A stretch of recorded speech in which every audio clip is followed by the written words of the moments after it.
So again, welcome everyone to our monthly webinar series. We explore the latest developments in the world of cybersecurity. In today's session, we will delve into the top 10 cyber incidents that occurred in the past month and discuss their impact on organizations and individuals alike. As technology continues to evolve and become more sophisticated, so the threats we face online, it is essential to stay informed and aware of the latest cybersecurity risks and trends to protect ourselves and our businesses from potential harm. We will analyze each incident, discuss its implications, and provide practical advice on how to safeguard against similar threats, whether you're a cybersecurity professional, business owner, or simply someone interested in staying up to date with the latest trends. This webinar is just for you. So sit back, relax, and let's explore the world of cybersecurity together. Again, just a reminder, I'm really sorry there is an ongoing construction at my house. If there will be some noises, I apologize at the beginning. I didn't want to cancel the webinar today, so I'll try to finish without any problems, I hope. I'm trying to move the next slide. Okay, one of the news I like to share with you is, as you know, there was an operation to the RAID forum in previous months, and they shut down the RAID forum. There were some alternatives, and in the previous webinars I mentioned if there were some alternatives, I will definitely going to let you know. There is some other websites they're trying to replace the RAID forum. I'm going to talk about that. But first of all, there was a one exposure from the other forums. A database for the infamous RAID forums has been made public. An administrator posted the database on the new hacking forum called Exposed, presenting threat actors and security researchers with valuable insights into the former forums users. RAID forums used to serve as a widely popular platform dedicated to hacking activities and data dissemination, as you know. Within this forum, threat actors would infiltrate various organizations, subsequently leaking and selling the data they acquire. The Federal Bureau of Investigation seized the RAID forum's website and infrastructure in April 2022 and arrested the site administrator, which was a 19-year-old guy, if you remember. Omnipotent, after RAID forums ended, the hacker community gathered in a new forum called Breach Forum, BreachCo, maybe you remember, to continue their illicit activities. However, the FBI also arrested the founder of Breach Forums, Pom in March 2023. So just after the 1 year RAID forums, Breach Forums replied to RAID, as you remember.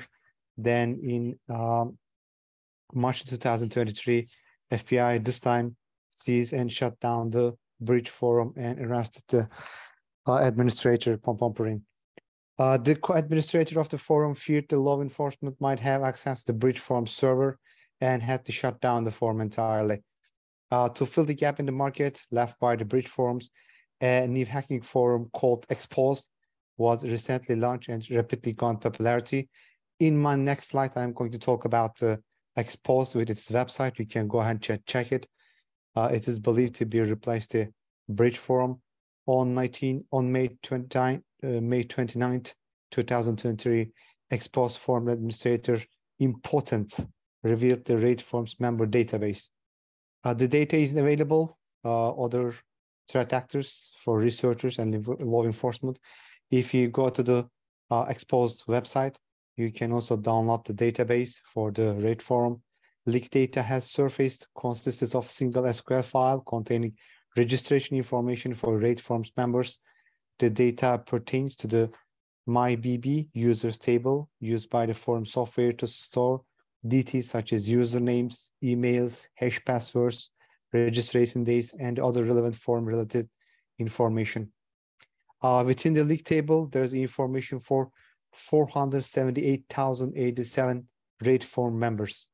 That's a lot of like 500,000 people's member register information is out there.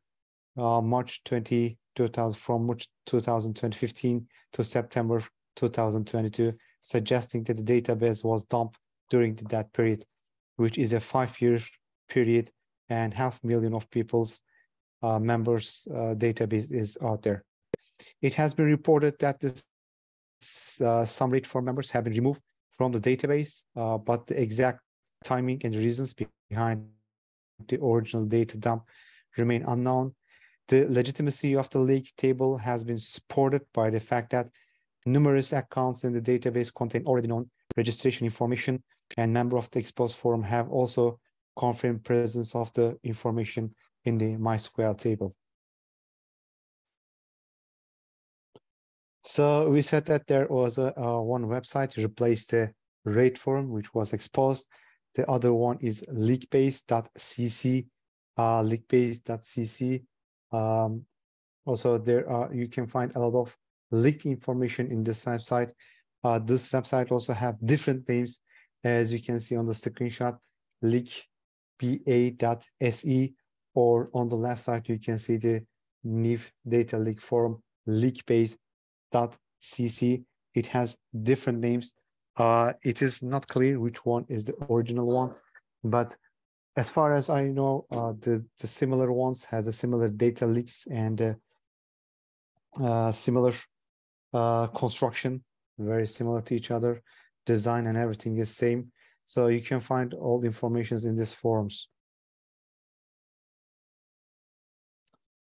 One other thing I like to mention, which was very important in May, there was a very advanced malware. The 5 alliances, 5 eyes members call it snake malware. Cybersecurity and intelligence agencies from all 5 eyes members. As you know, these 5 members are Canada, New Zealand, Australia, United States, and UK. These 5 ICE members nations took down the infrastructure used by the snake cyber espionage malware operated by Russia's Federal Security Service, FSB. This is important not because of it is developed by Russia, but it is important for me as a security researcher because this malware is extremely sophisticated and extremely complicated, and it is very important for researchers, for us to analyze such malwares, because in real hacker forums, dark webs, you cannot find these advanced tools actually, but when the state-sponsored hackers develop such tools, such advanced tools, it is very enjoyable to analyze this sort of tools because you can see the much more details, complications, sophistication, and at least it gives me the pleasure to analyze. That's why I wanted to bring to your attention as well. The development of the snake malware started under the name of Ouroboros in late 2003, while the first version of the implements were seemingly finalized by the early 2004, with the Russian state hackers developing the malware in attacks immediately after. The malware is linked to the Until with Center 16 of FSB, the notorious Russian Turla hacking group, and was disrupted following the coordinated effort named Operation Medusa. This is a CISA's statement, not mine. The CISA itself said Snake to be the most sophisticated cyber espionage tool in FSB's arsenal.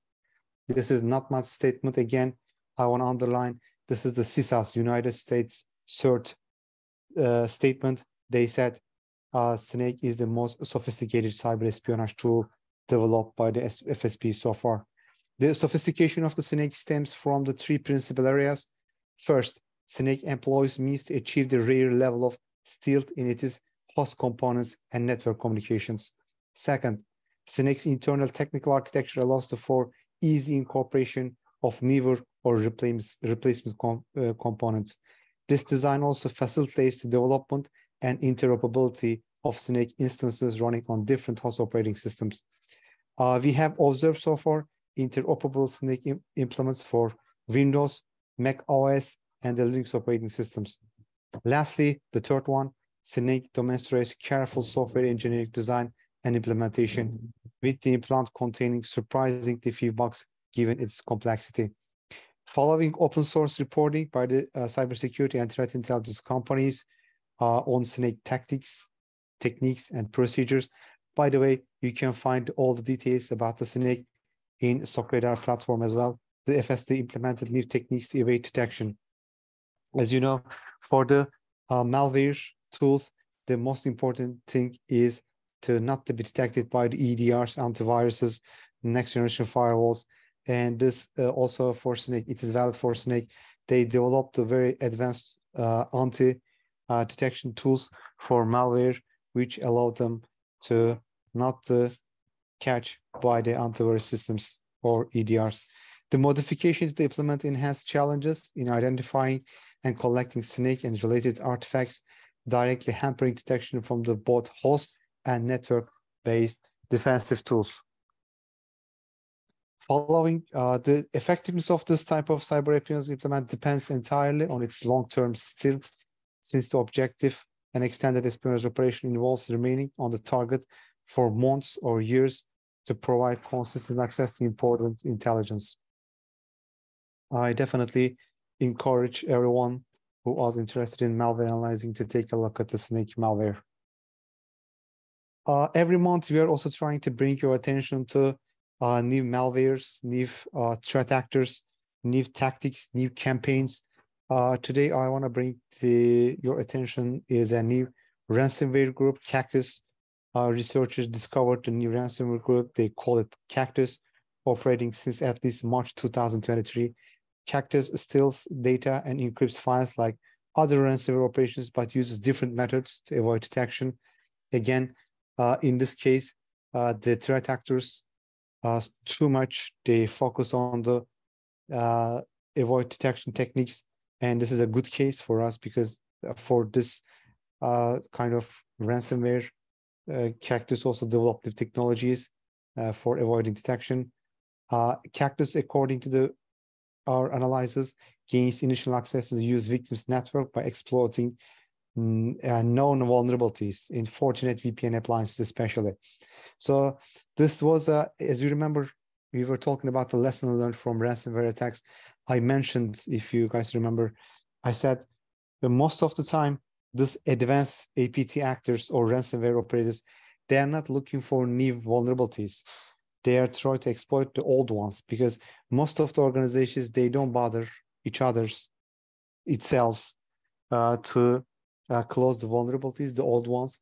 So instead of their spending time to find a new vulnerabilities on the organizations, this new ransomware groups, all the old ones or APT groups, they are trying to exploit the old ones. So Cactus is not different. They are also using the old vulnerabilities and gain access to network, especially for the major commercial organizations. How does Cactus ransomware operate? Cactus sets itself apart from the other ransomware operations by using the encryption to safeguard its binary. The actor uses the batch script to obtain encryption binary using 7-zip. To avoid detection, the attackers utilize a batch script and 7-zip to accurately encrypt the binary. Then they deploy the encrypted binary with an execution flag and remove the original zip archive. As you know, most of the time, to avoid the detection, threat actors using the zip files. So since zip files are closed, detection tools cannot open it up if it is encrypted and take a look what's going on inside the code. So using the zip code is not unusual. This case is valid for the Cactus as well. The Kroll researchers identified the 3 primary execution nodes. You can see the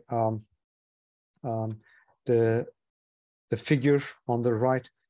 This figure is drawn by the Kroll researchers, and they said there is 3 primary execution modes to establish persistence and store data.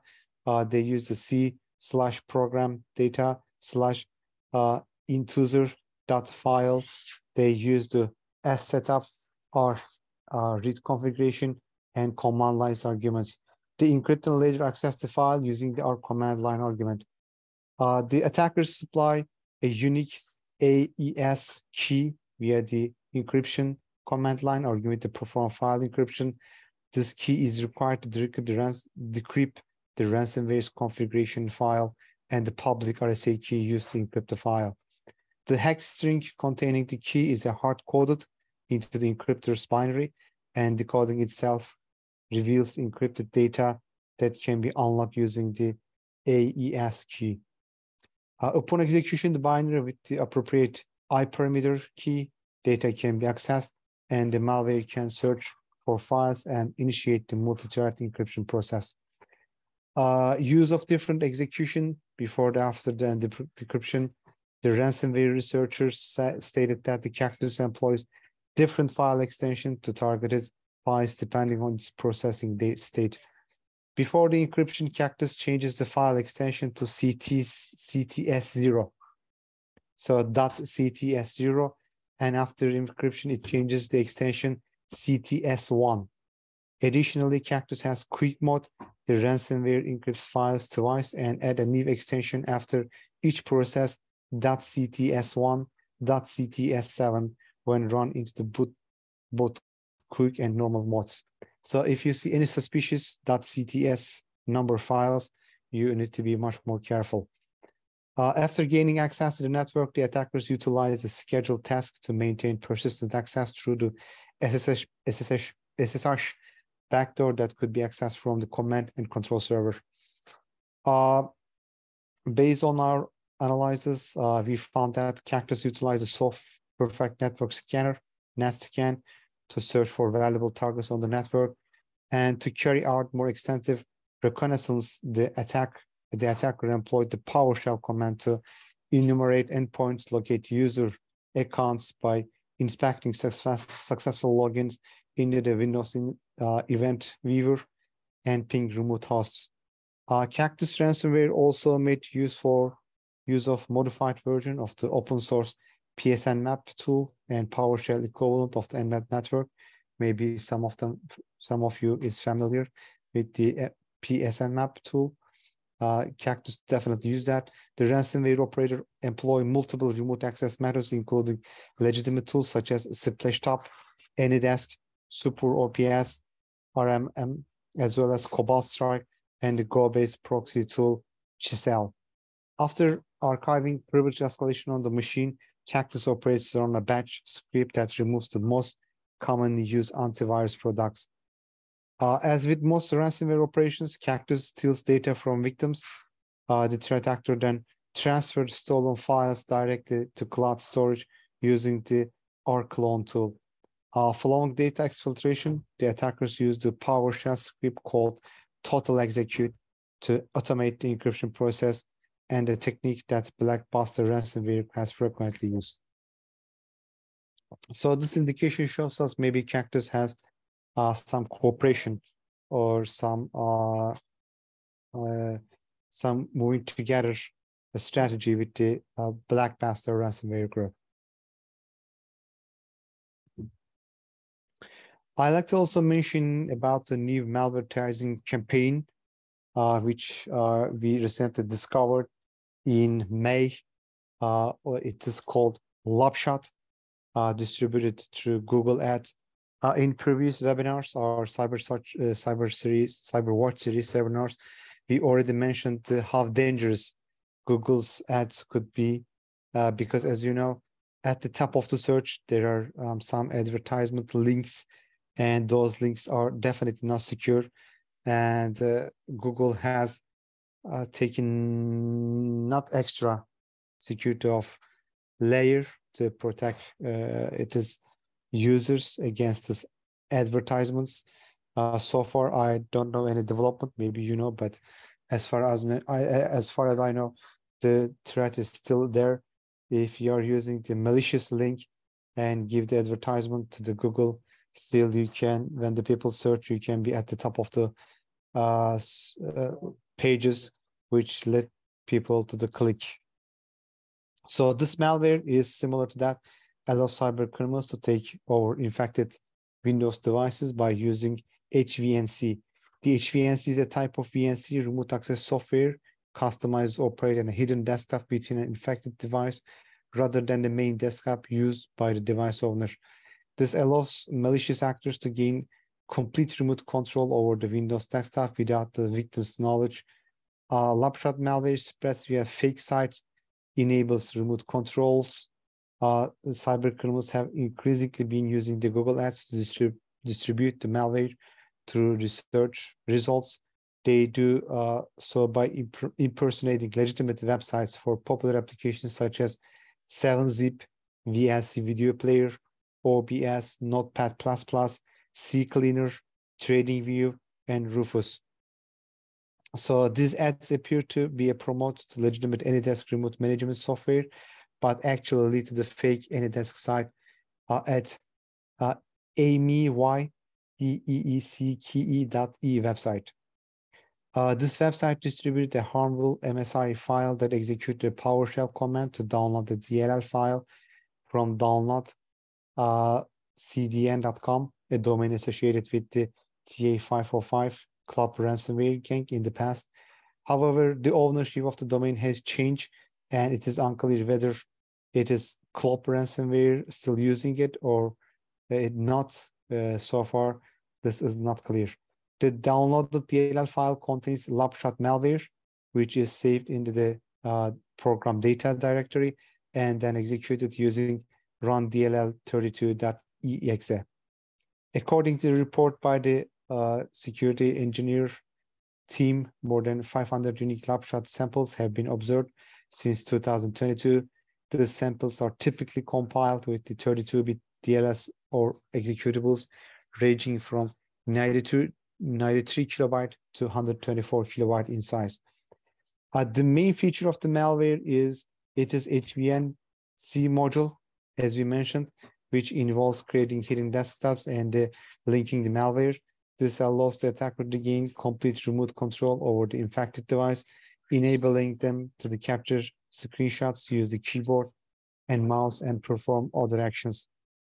Lapshot uses a technique called dynamic importance resolution and tries to avoid being detected by resolving the names of the API's runtime.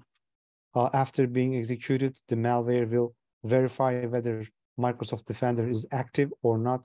If it finds the Defender is active, it will immediately stop the execution and avoid getting it detected.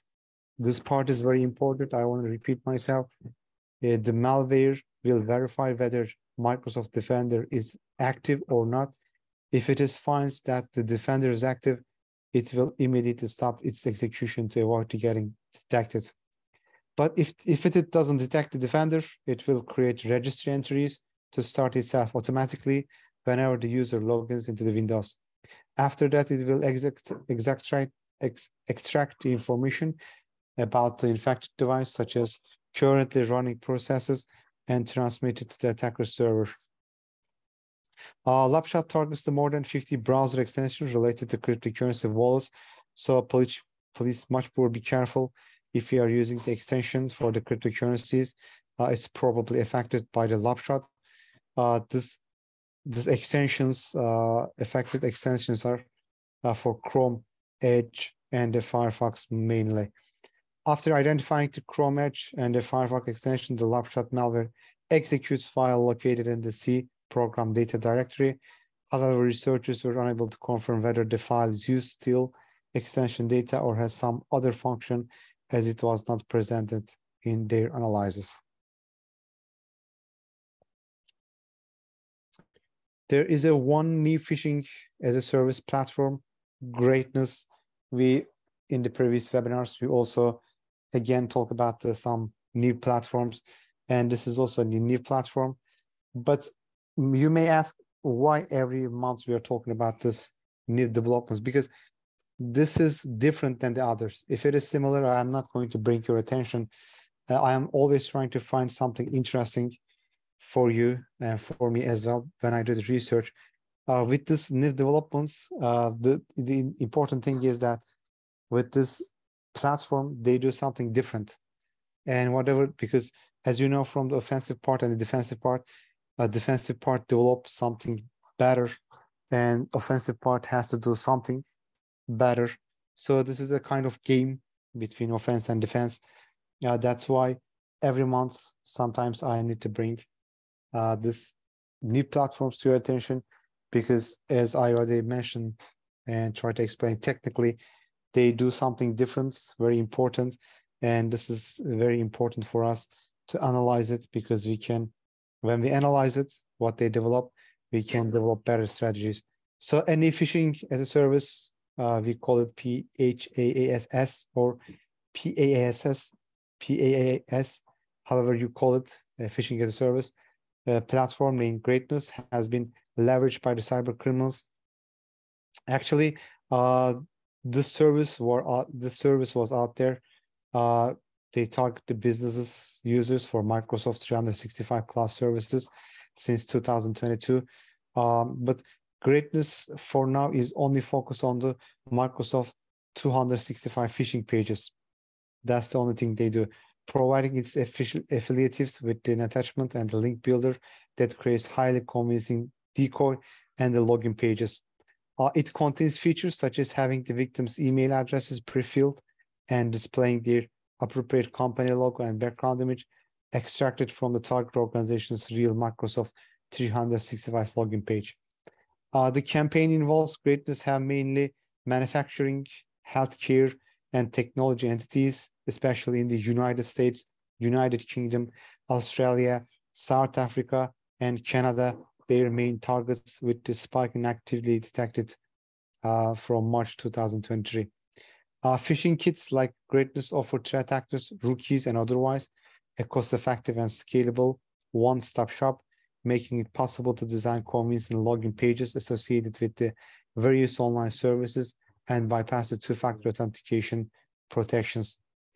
Specifically, the authentic-looking decoy pages function is a reverse proxy to harvest credentials and the time-based one-time password, TOTPs, entered by the victims.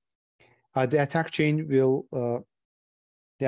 begins with the malicious email containing an HTML attachment, which upon opening executes sophisticated JavaScript code that redirects the user to the landing page with the recipient's email already pre-filled and prompt for the password and two multi-factor authentication code.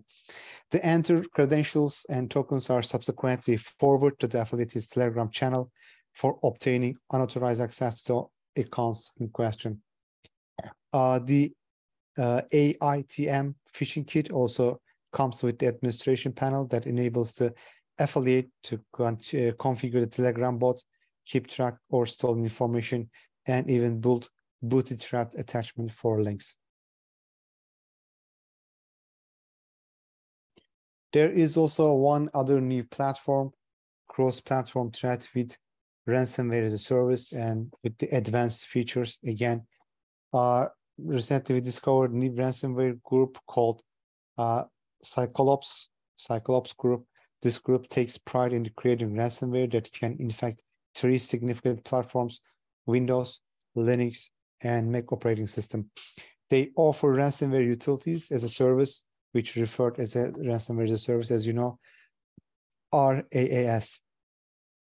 Along the ransomware service, the group has shared a separate binary with the specific purpose of stealing sensitive data, including infected computer names and various processes.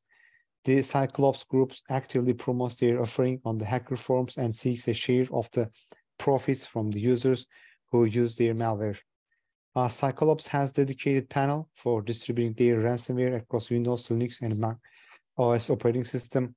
This panel has separate binaries for additional stealer components, catering specifically Linux and Windows. The Windows stealer extracts system information and creates password-protected zip files containing target files. The Linux stealer performs a similar function, creating password-protected zip files in the TMP directory. And the website also operates similarly to the bank. It has financial sections that allow Cyclops attackers to withdraw the ransom payments they receive. The developer of the Cyclops actively address any issues that arise this platform and reward the value back. So anyone who has no technical backgrounds, no technical skills, if you want to do the ransomware operation, you can just go to these services and purchase it and use the platform. From 0 to 100, you can use everything: payment system, coding, infrastructure. They give you everything. As you know, ransomware as a service is very popular recently, and it is getting more and more popular every day. The Cyclops ransomware payload scan and identifies process running on the victim's machine, terminating any processes that could interfere with the encryption of targeted files. Based on our analysis, we can say that the payload retrieves information about the logical drives in the system and then enumerates the folders, dropping a ransomware note, a file name, how to restore your files.txt on the disk. Before encrypting a file, the payload checks if its file extension matches a predefined list. If not, the file is encrypted given a .cyclops extension. The attacker gathers information about the shadow copies on the victim systems, including their IDs, creation time, and the volume names. Then, using a specific ID, the payload deletes a chosen shadow copy by running a command through the Windows Management Instrumentation command line utility. The ransom note of the Cyclops provides instruction for the victims to visit an onion site, which is a dark website, as you know, not the surface website, where there may be the chance to recover their encrypted files. The Linux version of the compiled Golang and uses GCO with C integration. The binary file is stripped of function names to make reverse engineering challenging. It encrypts files with the specific extension, including files certain directories. A ransom note is dropped in each encrypted folder and statistical report is generated.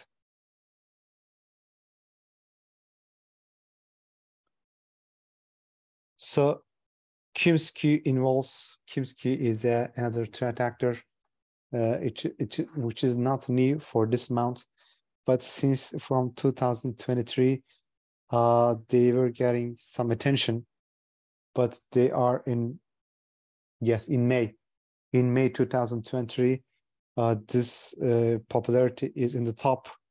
That's why I want to mention the Kimsky, a little bit about you.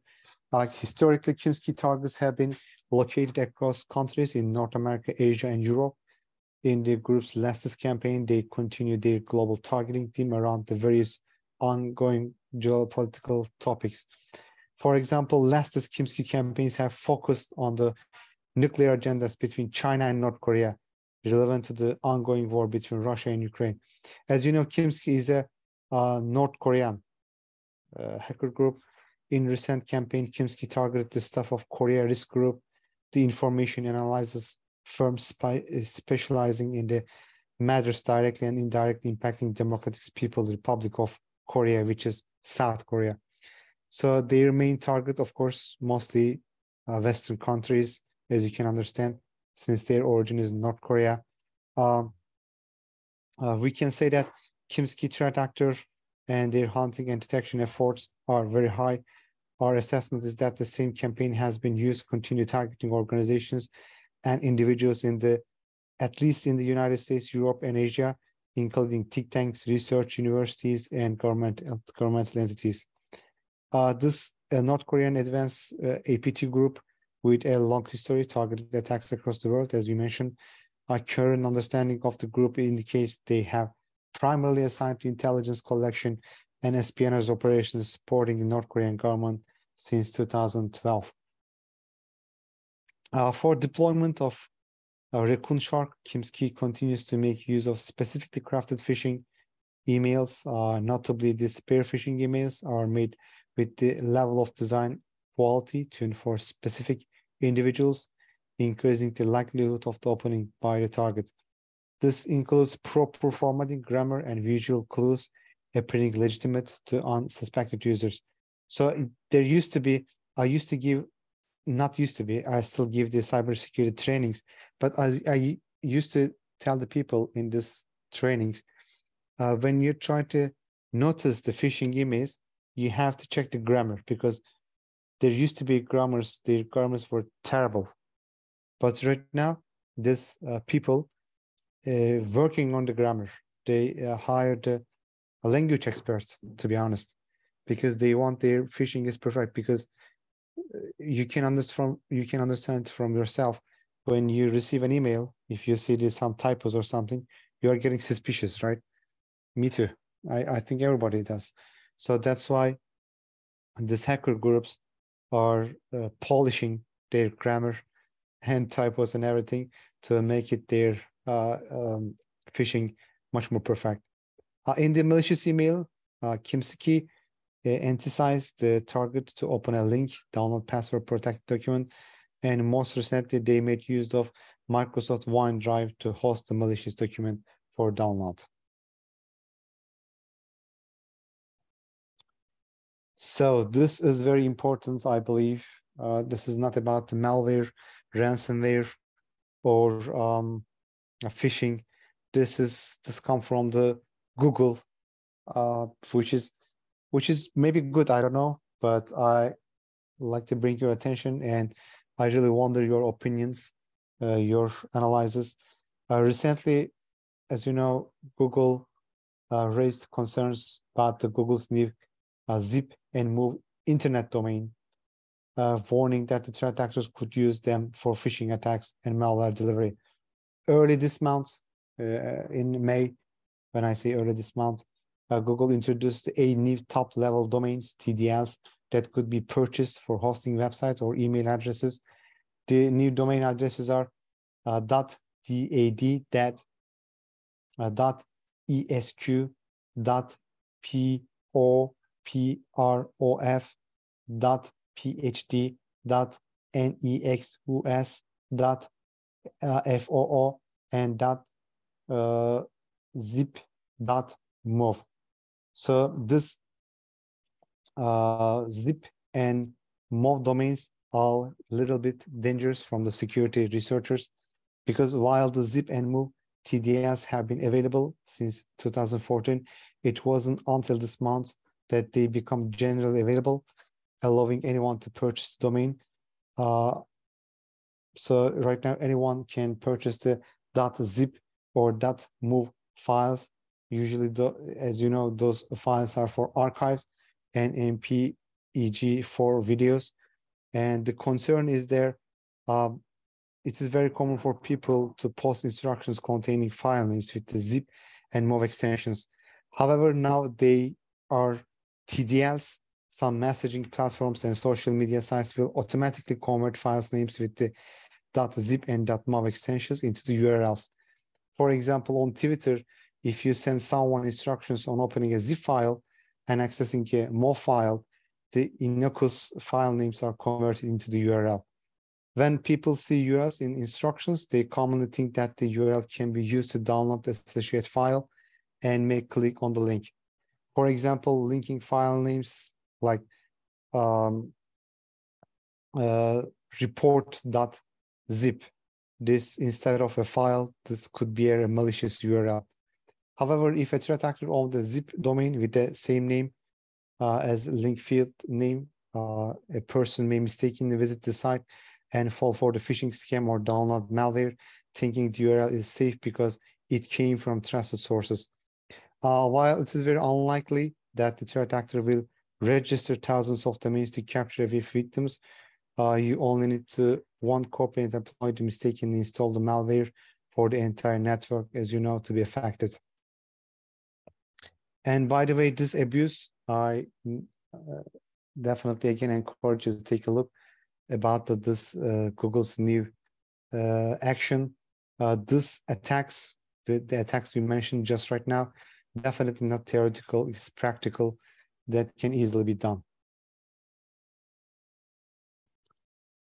So the last news I want to mention about you is, before previous webinars, we already talked about insider threats. As you know, insider threats are getting very dangerous, very important. There used to be this isn't that much threat to the organizations before, but it is right now one of the biggest threats to organizations, because the black hat hackers, they make a lot of money and they offer a lot of money to the insiders, and they just ask for initial accesses. And what happened in May, a 20-year-old United Kingdom man who lives in United Kingdom has been convicted of unauthorized computer access with the criminal intent and blackmailing his employer. So what this guy did is, he was working for the IT department for his organization, and he acted like he's a ransomware operator, he encrypted his organization's files like threat actors, and then he asked money. Of course, not he introduced himself as he is. He introduced himself as a ransomware operator, so his company, and tell his company if they want the files back, they have to pay him. Like many other ransomware attacks, the threat actors contacted company's executive demanding ransomware. This guy did the same thing, and then after the company owner wasn't interested in the paying attackers, and then there was an internal investigation under the way, and they analyzed this, and they realized actually the organization is not attacked by the ransomware operators at all. It was actually their IT staff who did this, and the guy is arrested, and the investigation is continue, I believe, for internal investigation. Of course, there is also the criminal investigation is going. This is a very interesting use case for me, because as I told you, threat actors actively trying to convince people to pay a lot of money and get the initial access. This guy didn't even wait for the threat actors. He did it himself. He made a plan. He said, okay, I don't have to wait for the for threat actors, or why should I pay them? I can get all the money by myself. So this is why this is a very interesting case for me, and I wanted to bring your attention. This shows us how in the future insider threats could be very dangerous. That's why we need zero trust security, zero trust architecture.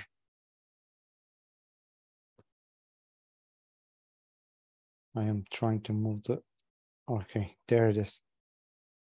So last month, I also announced our intention to establish a CTI community by SOCRadar. I am thrilled to announce that the launch of our brand new Discord server for the CTI community. This server is designed to bring together CTI analysts, researchers, and enthusiasts from around the world to share knowledge, insights, and the best practices. Here you can connect with the like-minded professionals, engage in discussions, ask questions, stay up to date with the latest news and developments in the CTI space. Our only aim is to create a vibrant and inclusive community where members can collaborate and learn from each other. And we invite you to join us on this exciting journey. So whenever you are a seasoned CTI professional or just starting in the field, come and be part of our Discord community and take your CTI expertise to the next level. The server is in the beta version still. We have from the SOCRadar, we have a lot of sources, and we want to open this public sources to you. So in Discord servers, you can find our reports, blogs, social media accounts. We have daily dark web, daily OSINT, daily CTI. They mention very useful tools, leakages. They are published in our server simultaneously. So whenever the blog is published in our website, you can find it our Discord. If there is a breach, important breach, which is published by the daily dark web, you can immediately notification from our Discord server. We also open your opinions. Please lead us. For the next month, maybe we are working with our marketing team, changing the Cyberwatch series infrastructure a little bit. Just mentioning the 10 top news could be sometimes not interesting. We thought maybe we can do 2 parts. In the first part, we can talk about the latest news in the next month, and the second part, we can invite colleagues and people like you and do the interview, talk about the latest developments. So maybe it could be better. If you have any other opinions, we are welcome. Just the thing we only want to do is, as I said, bringing the like-minded people, and without defense together, defense cooperation, there is no way we can prevent the black hat hackers. So we have to come together. We have to help each other. We share our knowledge. We have to share our expertise and know-how and information.